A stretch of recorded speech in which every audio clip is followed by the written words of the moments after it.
Hi, எல்லாருக்கும் வணக்கம். Happy Valentine's டே. இனிய காதலர் தின நல்வாழ்த்துக்கள். இங்கே காதலை பற்றி நான் நிறைய பேசணுன்ட்டு எதிர்பார்க்குறேன்.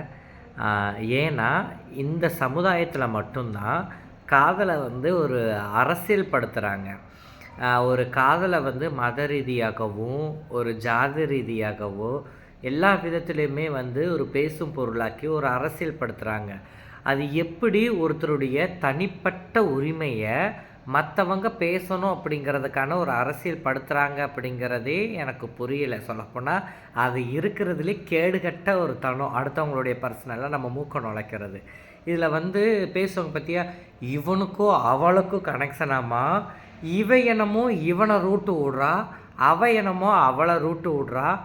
உனக்கு இன்னொன்று தெரியுமா, அது அங்கே ஒன்று இருக்குது பாரு, ஆம்பளையாக இருந்து பொம்பளையாக மாறிச்சு பார்த்தியா, அது இந்த பையனை வச்சுருக்குதாமாண்டி.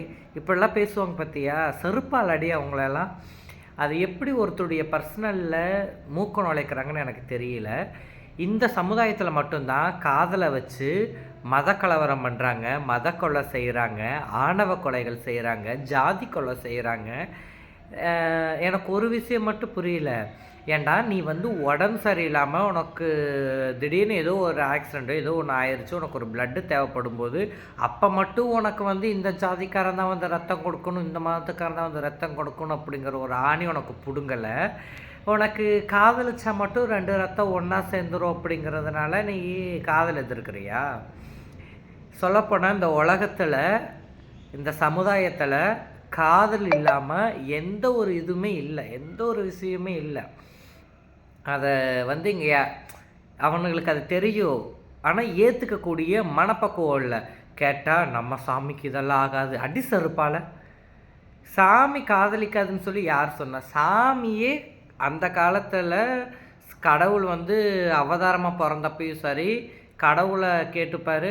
அவங்க கல்யாணம் கூட பண்ணியிருக்க மாட்டாங்க, லிவிங் டுகெதரில் வாழ்க்கையை ரன் பண்ணிக்கிட்டு இருப்பாங்க. இவர் ஒரு பக்கம் இருப்பார், அந்த அம்மா ஒரு பக்கம் இருக்கும். ஸோ ஒரு மனுஷனை பாருங்கள், லவ் பண்ணுறாங்களா, அக்செப்ட் பண்ணுங்கள். அவங்க வாழக்கூடிய வாழ்க்கை அவங்கள டிசைட் பண்ணிட்டு போகட்டும். நீ யார் அதை முடிவு பண்ணுறதுக்கு? ஸோ யாராக இருந்தாலும் சரி, பாலினம் இல்லாமல், பாகுபாடுகள் இல்லாமல், பாலிருப்பு இல்லாமல் எல்லாத்தையும் லவ் பண்ணுங்கள். லவ் மட்டும்தான் இந்த சமுதாயத்தை மாற்றும். இனிய காதலர் தின நல்வாழ்த்துக்கள். தேங்க்யூ.